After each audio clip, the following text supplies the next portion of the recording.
कोनो मेहरारू अपना मन से से कहा तरिए हमके ऐसन साड़ी दिया दे। हाँ जन जो पड़ी देव सीटी मारे देखो कहा तड़ी किए राजा जी तो एगो बात मानिए न जाई बुढ़ियावा वो से सीटी मारा था देखा वो कहा तड़ी कैसे ए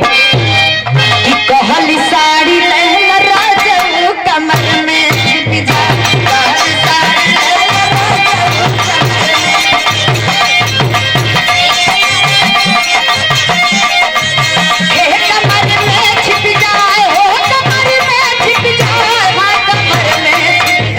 कहली साड़ी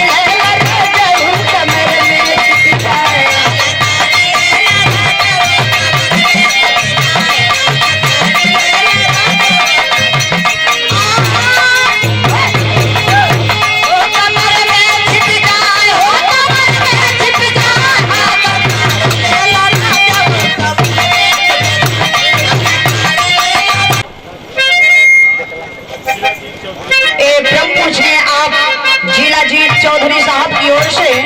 बीडीसी साहब की ओर से 4 रुपए से सम्मानित किया गया प्राण का आशीर्वाद के चाहत का कहा तरीके से हे कमर में छिप जाए हाँ कमर में छिप जाए हो कमर में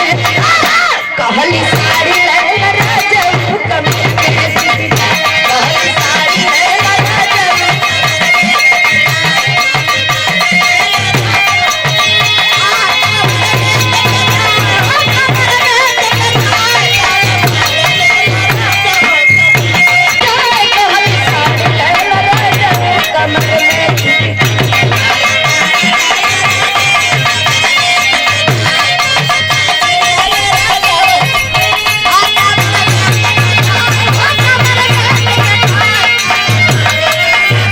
आपकी ओर से 4 रुपए से सम्मानित किया गया प्राण का आशीर्वाद के चाहत बा